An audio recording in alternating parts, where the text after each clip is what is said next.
ce magazine Au-delà de l'actualité. Madame, Messieurs, nous avons le réel plaisir de recevoir pour vous ce soir Monsieur Norbert Yamba Yamba. Il est cadre de l'UDPS et il est également panafricaniste. Bonsoir Monsieur Yamba Yamba. Bonsoir, merci pour l'invitation.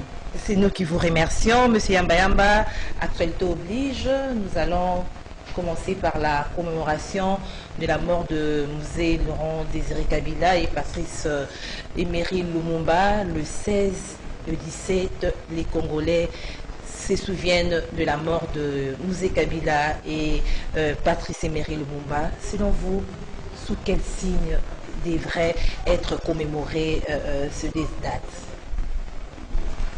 Bon, vous savez, merci d'abord pour l'opportunité que vous m'offrez de parler de ces illustres disparus qui restent ont marqué l'histoire de notre pays. Vous savez que ces gens sont restés vivants essentiellement avec leurs idées, leurs visions, leurs modèles qu'ils ont voulu véritablement tracer dans notre pays. Malheureusement, ils sont partis trop tôt. Aujourd'hui, on est en train de commémorer la disparition de Laurent Désiré Kabila, le 16, et le 17, c'est Patrice Emery Lumumba. Pour Laurent Kabila, je sais qu'il avait une vision qui consistait véritablement à restituer la République aux citoyens. Il avait une vision qui consistait à organiser les citoyens pour qu'ils soient en amont comme en aval, n'est-ce pas, de la gestion des affaires publiques. Voilà, donc cette tracée de chemin ne pouvait pas être acceptée par les africanophages. Quand je dis africanophages, c'est qui croient que l'Afrique c'est leur champ, l'Afrique c'est leur terrain de prédilection, l'Afrique c'est leur lieu d'exploitation, l'Afrique c'est le patrimoine pour leur génération d'aujourd'hui et de demain. Et donc ceux-là ne veulent pas les gens qui ont des idées, les gens qui viennent avec une vision, les gens qui conduisent la boussole et qui savent où est-ce qu'ils vont à 50 ans, à 100 ans, etc. Et ceux-là sont arrêtés immédiatement. On ne leur donne pas l'occasion d'inoculer cet esprit dans les chefs de notre peuple. Moutantis pour Patrice Lumumba qui est devenu... Nous restons d'abord à Musée. Ouais. C'est ça le souvenir que vous gardez du combat de Musée Laurent Désiré Kabila? Oui, c'est l'organisation. L'organisation. Mais il y a un problème réel. En fait, je suis panafricaniste, mais je suis aussi chercheur. Vous savez, il y a un problème presque en Afrique d'une manière générale. On n'a pas l'air d'avancer simplement parce qu'il y a un problème d'horizon politique aussi. L'horizon politique, c'est comment on projette l'avenir d'un pays dans le court, moyen et long terme. Et cet horizon politique n'a pas été appréhendé, même par ses pairs, ses collaborateurs, ses compagnons d'élite. Les gens ont cru qu'organisez-vous signifiait essentiellement s'organiser pour s'enrichir insolemment, etc. Or, lui parlait d'une vision, mais cette vision-là n'a pas été suffisamment explicitée. Et même lorsque vous regardez la littérature, il n'y a pas beaucoup de livres qui ont été écrits dans ce sens-là. La personne qui a tenté véritablement d'écrire un peu, c'est Sakombi Nongo lorsqu'il a été son collaborateur. Mais bon, Sakombi, vous savez, il était impérien et bon, même dans le type d'organisation, il est resté plus dans la vision du MPR que dans la vision du président Kabila qui n'était pas suffisamment bien développée. Et donc, ces idées-là ont disparu presque. Parce que lorsque vous regardez les réserves stratégiques, lorsque vous regardez le service national, il n'y a pas que ça. Parce que l'idée socle, c'était le CPP. Le CPP, c'était l'organisation des citoyens à la base. Et qui véritablement définissait les problèmes, définissait les actions à mener, déterminait le budget et les rendait opérationnels. Alors, personne après sa mort... de creuser sur l'idéologie de Musée, dont vous faites allusion, c'est prendre en charge. Vous êtes panafricaniste. Revenons d'abord sur le combat politique de Musée. Vous avez dit que vous êtes panafricaniste. Est-ce que aujourd'hui vous considérez Musée, ou qui représente Musée pour vous, comme un nationaliste qui défend les intérêts du peuple congolais ou comme un collaborateur des agresseurs de la RDC, les Rwandais, les Ougandais? Non, non. Mosé a été, même si je n'aime pas les ismes, il a été nationaliste et qui avait une stratégie parce qu'on ne savait pas comment arriver ici. Il fallait se servir véritablement de certains pays voisins. Vous savez, on ne sait pas, on peut tout changer, on ne sait pas changer la géographie.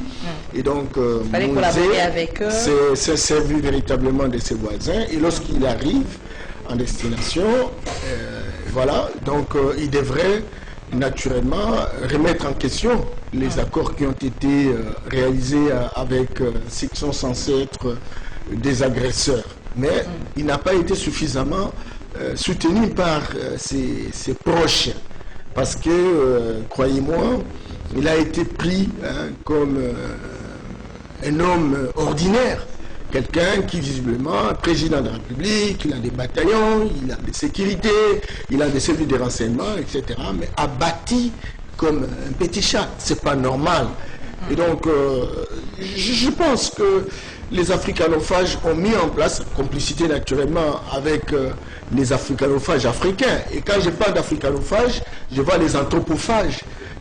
Pour piller les richesses, ils ont besoin de la complicité interne. Il y a des relais congolais, il y a des relais de la sous-région qui jouent souvent le rôle de sous-traitants, mais où il y a aussi des multinationales qui ont soutenu aussi la guerre et qui véritablement souhaitaient d'obtenir des dividendes par rapport à la hauteur de leur soutien. Et donc, cette convergence d'intérêts qui a suscité une sorte de complotation pour anéantir Mosé Kabila, etc., nous a donné quand même une certaine leçon. Mais malheureusement, il n'y avait pas déjà de grandes convictions. Vous savez, l'AFDL, c'était lui-même parlait d'un conglomérat des aventuriers. Ils sont venus de partout pour chercher du travail. Et ils ont eu le travail. Beaucoup se sont enrichis. Et tout s'arrête là. Et on sent, même aujourd'hui, que la filière est dans une logique matérialiste. Vous voyez, et lorsqu'on a de l'argent, lorsqu'on a le matériel, on croit qu'on a tout accompli, sa mission, etc. Entre-temps, ça devient succulent au point où, bon, quiconque qui peut avoir des relations avec la sous-région, avoir des relations avec les multinationales, ils savent que c'est le salut. Le salut, pourquoi? Parce que ça va continuer véritablement à piller les richesses de la République, à construire cette mendicité internationale et qui aboutit naturellement au détournement à outrance, n'est-ce pas, de tout ce qui vient de l'extérieur, etc. Et donc, et en tire profit. Raison pour laquelle, depuis que Mosé est arrivé, vous voyez, un peu jusqu'il y a peu, écoutez, on n'a pas ressenti les changements. Bien au contraire, on a ressenti les changements des hommes et des femmes qui sont arrivés avec lui. D'autres ont été recrutés sur place. C'est eux qui ont des moyens, c'est eux qui ont des richesses. Et le Congo et les Congolais n'en ont pas grand-chose, si ce n'est que la pauvreté la plus abjecte. Alors, revenons à l'idéologie de Mosé. Prenez-vous en charge, ne jamais trahir les Congos. Est-ce que vous croyez aujourd'hui que ceux qui ont succédé à Mosé ont poursuivi son œuvre? Je dis que mort jusqu'aujourd'hui, nous avons eu Joseph Kabila, aujourd'hui Etienne Tshisekedi. Est-ce qu'ils ont poursuivi avec son œuvre ou ils naviguent à contre-courant? Non, c'est Félix Tshisekedi. Félix Tshisekedi n'est pas kabiliste. Félix Tshisekedi est le Tshisekidiste. Non, nous parlons des successeurs. Oui, des successeurs. Parce que pour était président de la République, nous avons eu un autre président après lui, c'était son fils, et aujourd'hui nous avons Félix Tshisekedi. Non, c'est une question de vision. De succession. C'est une vision, maman Gisèle. Oui. C'est une question de vision. C'est une question de système. Le système kabiliste, Laurent, il a mené son système. Et puis on a ressenti les révolutions de palais. Ça veut dire en fait ceux qui l'ont mis de côté sont effectivement ceux qui étaient avec lui. C'est que très clairement ces idées n'ont pas survécu. Oui. Et la plus grande idée, c'est la prise en charge par les citoyens eux-mêmes, la restitution de la République aux citoyens, l'organisation des cantines populaires, vous savez, l'organisation de comités populaires au niveau des quartiers, au niveau des entités de base. Voilà, donc la réserve stratégique Parce que lui, effectivement, il croyait qu'avec les moyens de bord, avec les stratégies endogènes, on est capable véritablement de générer de richesses. On n'a pas vu survivre véritablement toutes ces idées-là. Et pendant son absence, en tout cas, durant les 18 ans, je n'ai pas ressenti. Le service national est aujourd'hui délabré complètement. C'est aujourd'hui que le président Félix est en train véritablement de le remettre en selle.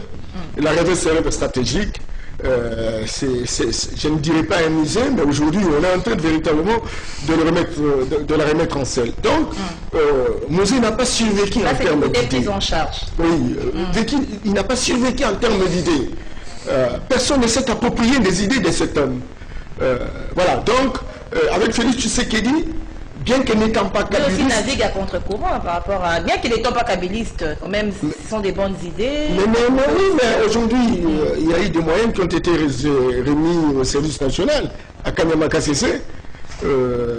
La réserve stratégique d'ici là, il y aura de grandes réformes. L'impact sur la population. Oui, mais l'impact ne vient pas comme ça. Il faut des stratégies, il faut du timing, Il faut encore combien de temps pour que la population puisse sentir et puisse vraiment vivre ce changement, puisse se retrouver, puisse bien vivre, bien manger? Excusez-moi, vous avez affaire à un évaluateur macroéconomique. Allez-y. Le président Félix arrive.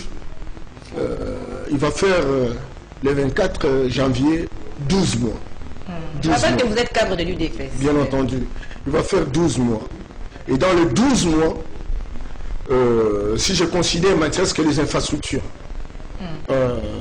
il y a eu des moyens qui ont été décaissés dans la perspective de construire des infrastructures routières. Je ne parle pas des projets. Quand vous regardez, par exemple, la question de voies ferrées, il y a le renouvellement de locomotives dans les endroits bien précis. Les routes sont en train d'être remises en selle. Les routes de dessert agricole sont en train d'être remises en selle. Dans la ville de Kinshasa, par exemple, vous avez les sautes-moutons. Si je m'arrête seulement vers les sautes-moutons, je m'assure beaucoup, ça tarde, mais on est en train véritablement d'y travailler. Et n'oubliez pas, dans l'analyse, de prendre en considération tous les blocages qu'il y a autour de l'action du président de la République.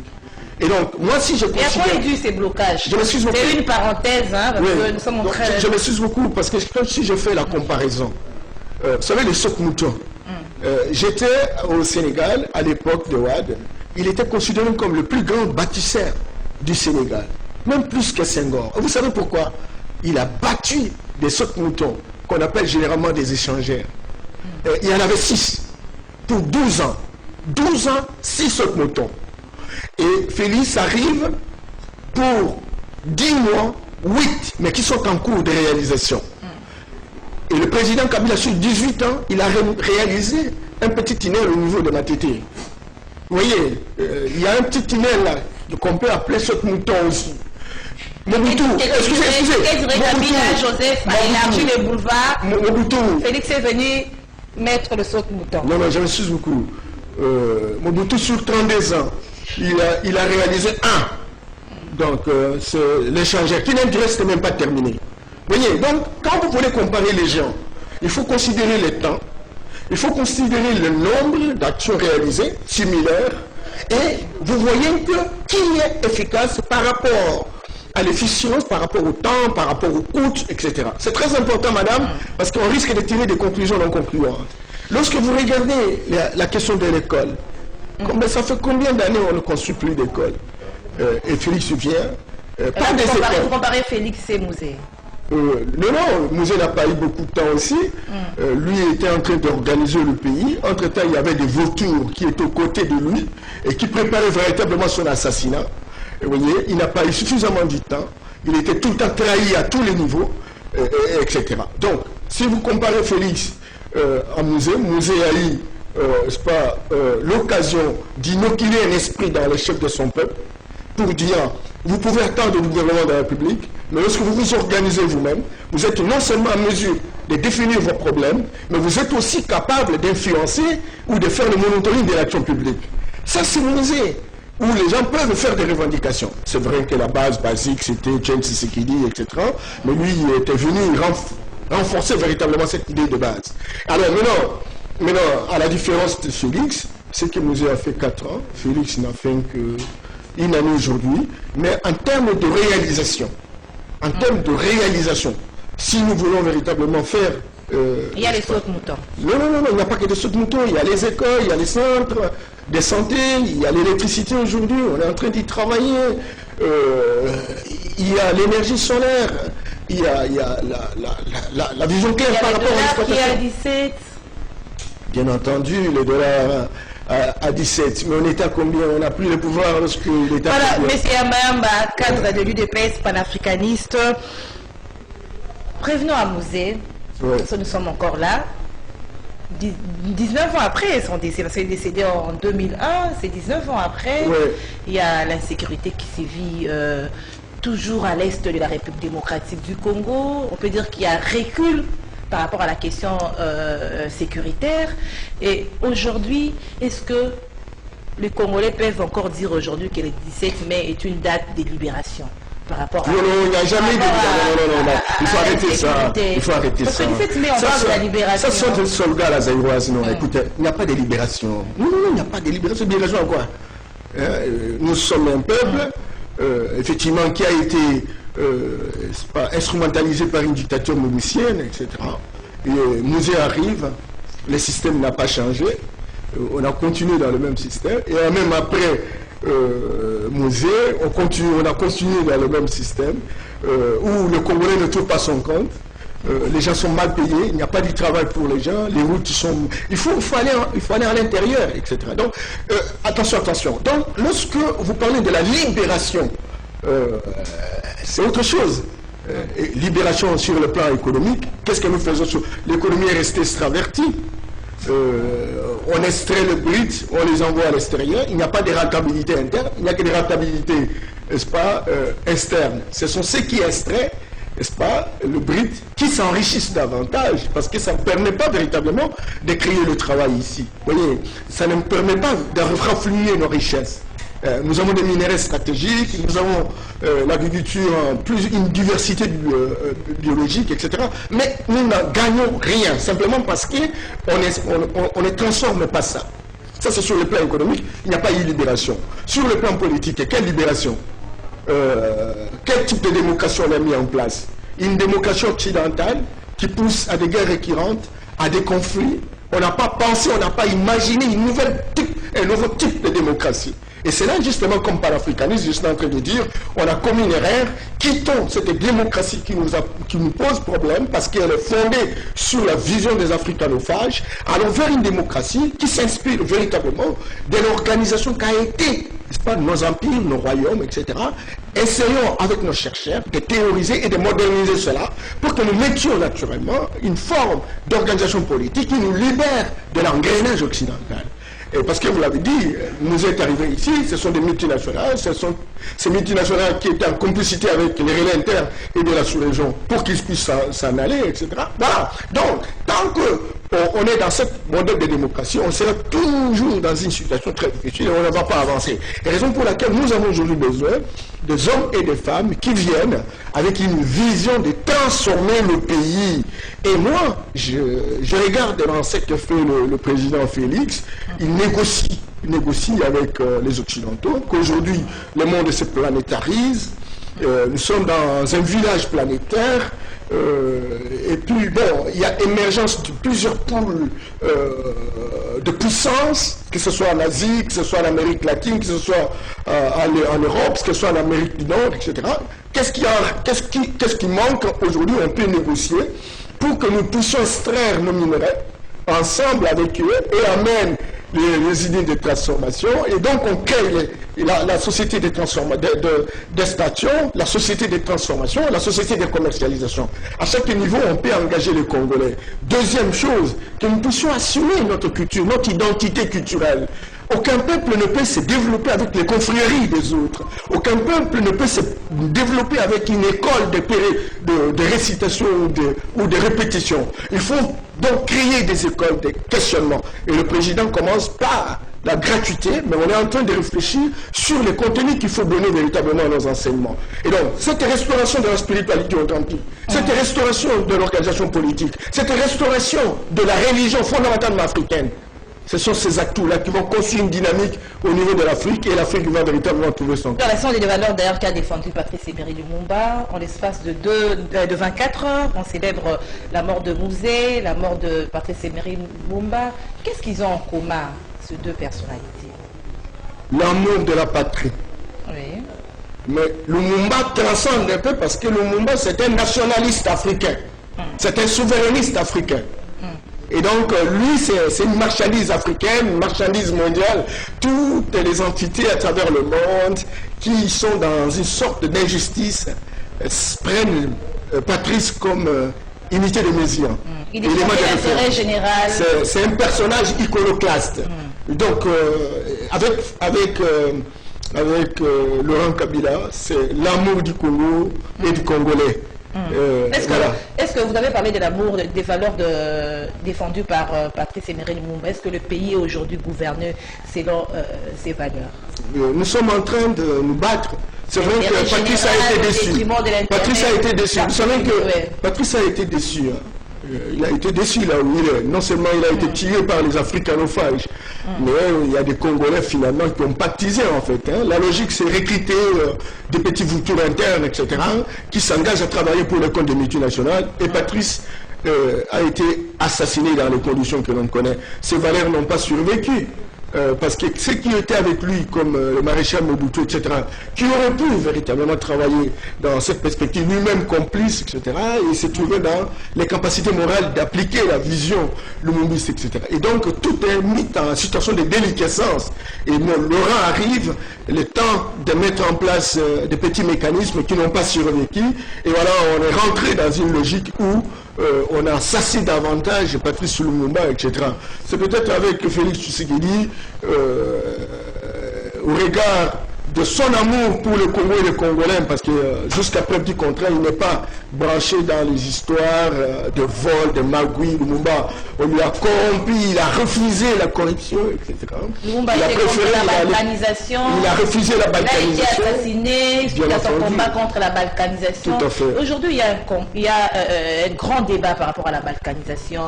Tout le monde en parle, dénonce. Nous avons suivi Ambongo, le cardinal, nous avons suivi Martin Fayoulou de la Mouka. Quel est votre point de vue par rapport à ces débats sur la balkanisation? Je voudrais dire que nous avons fait 37 ans d'opposition, notamment l'IDPS. Pas pour ne pas donner la possibilité aux autres de s'exprimer. Nous sommes là pour la construction des libertés individuelles et collectives. Et nous pensons que chaque Congolais peut pouvoir s'exprimer, encore que cela soit compatible à la réalité et à la vérité. C'est très important. La question de la balkanisation, c'est déjà une question qui a été soulevée en 1960. Vous croyez à cette théorie? Vous savez que Lumumba, quand il le disait, il ne blaguait pas. On se connaît en sociologie que le principe d'atomisation sociale, il faut diviser pour mieux régner. C'est très important. Aujourd'hui, les minéraux stratégiques sont fondamentalement africains, j'allais dire congolais. Les cas par exemple de colombo-tantalite comme le cobalt, le coltan, le cobalt, le lithium. Si l'Afrique prend le déci sur 14 minéraux stratégiques, ça c'est le Congo. Mais il y a des vautours internationaux qui cherchent à tout prix véritablement de jouir de ces minéraux. Non seulement ils ne veulent pas qu'on puisse créer un État fédéral en Afrique, mais ils ne peuvent pas non plus avoir un État comme le Congo. Vous vous rappelez le Soudan. Le Soudan était vous savez que c'était l'un des plus grands pays en termes de superficie. Mais on a divisé le Soudan du Sud et le Soudan du Nord. Aujourd'hui, où est-ce qu'on en est? C'est la guerre récurrente au Sud-Soudan. Les Soudanais n'ont pas trouvé leur gain de cause. La même chose, les mêmes vautours sont allés au Mali. Ils sont intervenus, ils ont démontré qu'ils avaient de l'amour, etc. Qu'est-ce qu'on ressent aujourd'hui au Mali? On veut avoir une république d'Azawad. Mais ce que je voudrais dire, c'est que le Congo n'est pas le Mali. Le Congo n'est pas le Soudan. Simplement parce que nous n'avons pas un problème entre nous. Nous n'avons pas un problème entre nous. Mais il y a une politique organisée depuis 1960 jusqu'à aujourd'hui qui consiste véritablement à balkaniser le pays. Ça, c'est pas un débat... Cette théorie de balkanisation existe vraiment. Vous avez suivi, Patrice l'a dénoncé. Mais maintenant, il y a aussi des évolutions sur le plan international. Le paysage politique international est en train d'évoluer.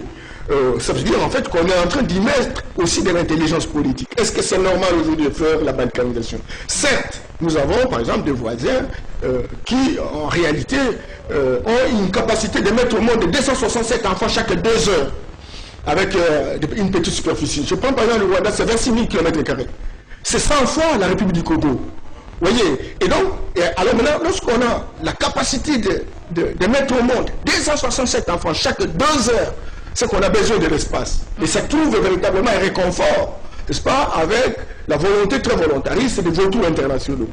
Cette situation est considérée comme telle. C'est comme ça que vous avez vu le président a dit, soit on gagne par une diplomatie, soit on gagne par la guerre.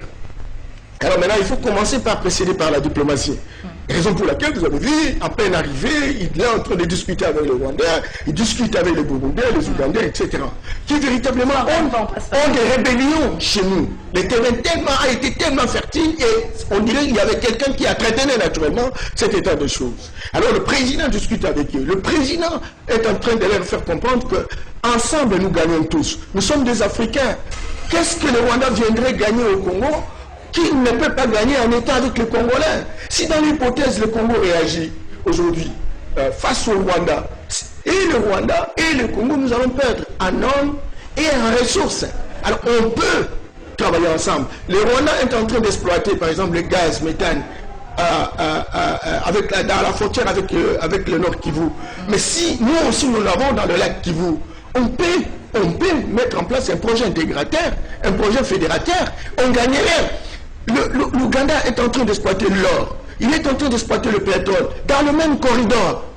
Mais si nous mettions en place un système qui nous permette véritablement de fédérer nos énergies, de mettre en place ces projets intégrateurs, on gagnerait, mutatis mutandis, avec le Burundi, etc. Et le président croit que, étant donné que nous sommes en train d'aller dans la vision de la construction des États-Unis d'Afrique, vous savez, lorsque vous regardez l'agenda de 2068, les Africains sont déterminés, naturellement, à mettre en place un État fédéral. Mais pourquoi allons-nous mettre un État fédéral au moment où on se saucissonne, on se neutralise? Il faut donc aller dans la perspective de travailler ensemble. Raison pour laquelle le président de la République met en avance, n'est-ce pas, la diplomatie agressive et agissante pour montrer qu'ensemble nous gagnons tous. Parce que la perspective demain, c'est de pouvoir avoir un État fédéral d'Afrique. Et donc, en dehors de ça, l'État doit aussi se sécuriser. Raison pour laquelle, au fond, tout ce qui se trouve là-bas, il y a des militaires, il y a tout un bataillon de 21 000 hommes, justement, comme pour neutraliser toutes ces bandes armées qui, aujourd'hui, sont en train de nous embêter à longueur de journée, tuer nos frères et sœurs, etc. Nous allons terminer par votre point de vue par rapport à ces cas dénoncés, les cardinals Fridolin et Ambongo qui accusent les pays voisins de déverser leurs ressortissants dans les territoires congolais qui sont abandonnés par les résidents qui fuient l'agression, qui fuient les violences perpétrées par les ADF, les rebelles. Qu'est-ce que vous pensez? Maman, vous savez que la société se gère de manière systémique. C'est-à-dire que la société a une multitude d'acteurs, de parties prenantes. Ce n'est pas seulement la décision du président qui compte. Ce n'est pas seulement la décision du Premier ministre. Il y a aussi des forces sociales comme les confessions religieuses, comme les ONG, comme les syndicats, comme les paysans, les journalistes, etc. Tous ces acteurs-là sont des parties prenantes à la performance des institutions de la République. Chaque partie doit s'exprimer. Mais il y a aussi la partie qui a la décision stratégique. C'est le gouvernement de la République. Mais le gouvernement doit être à l'écoute des différents acteurs. Et donc, cet Adim Ambongo, les cardinaux, tout mon respect, c'est de son droit de pouvoir dire ce que lui pense par rapport à la question. On ne peut pas trouver ça comme étant quelque chose qui remet en question la dynamique. Il s'exprime. Mais cela ne veut pas dire que c'est la parole de l'évangile. L'autorité va prendre pour dire il y a quelque chose, mais il y aura une analyse. Alors, on quitte Ambongo pour parler des Fayoulou, une autre dénonciation. Oui. Qui dit que le projet de balkanisation en RDC a été exécuté à 70%. Joseph Kabila, ça c'est Martin Fayoulou, l'a exécuté à 55% et Félix Tshisekedi, l'actuel président, après d'années, a pour sa part exécuté ses plans de balkanisation à 15%. Votre point de vue par rapport à cette position? Non, non, les pourcentages là sont erronés et il n'a pas une base de calcul pour dégager véritablement ces pourcentages. Et c'est là justement qu'il y a de l'émotion. Mais il y a quand même ces de l'émotion toxique. Non, non. Il y a ces projets. Mais vous avez Martin a droit de s'exprimer. C'est un leader politique. Mais donner l'impression qu'il est en train de donner des statistiques objectivement vérifiables, ça s'appelle de l'intoxication, de la diffamation. C'est pas normal. La situation qui est la nôtre, c'est une situation très très très grave. On voit le président, je pense, au four et au moulin.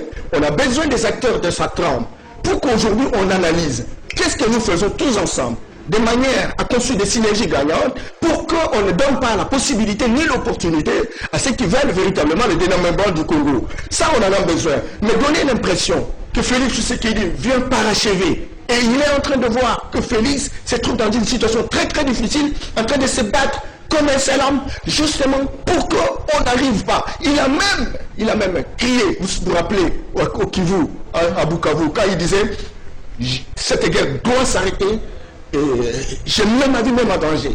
Il ne pouvait pas le faire, mais il l'a dit. C'est pour montrer, c'est un Congolais du sang et il a besoin véritablement, par rapport au combat, en référent, par rapport... Il y a quand même du vrai dans ce qu'a dit Martin Fayoulou, mais les pourcentages, c'est pas... Non, du vrai. Oui, la balkanisation, nous sommes en train, il s'est préparé. Il y a des gens. Déjà en 1994, il y avait un chercheur américain qui avait dit que le Congo fonctionnerait bien lorsqu'il est saucissonné. Pourquoi? À l'époque, c'était Mobutu Tshisekedi avait pris la décision de pouvoir démonétiser les 5 millions de francs. Et donc, il y avait des zones de francs au Kasaï, à l'ouest aussi. Il y avait la stabilité, là où il y avait l'ancien franc, l'ancien Zaïre, et une inflation grandissante, là où il y avait les 5 millions. Et ils ont tiré la conclusion en disant, si on divise le Congo, on peut gagner gain de cause. Et ce projet est resté pendant. Les vautours en profitent et ils veulent matérialiser ça en ayant des relais dans la sous-région et à l'intérieur de la République. Ça, on ne peut pas le nier. Mais ce n'est pas tout le monde. C'est pas tout le monde qui prend cette responsabilité-là. Félix est en train d'aller dans le sens de négociation avec tout le monde pour dire on gagnerait si on travaillait ensemble et on n'a pas intérêt aujourd'hui d'arrêter la dynamique de la République en saucissonnant le pays. Et il s'engage pour cadre de l'UDPS et panafricaniste. C'est la fin de l'émission. Merci pour l'invitation. Merci à vous, fidèles téléspectateurs du magazine Au-delà de l'actualité. Nous nous retrouvons au prochain numéro. Au revoir.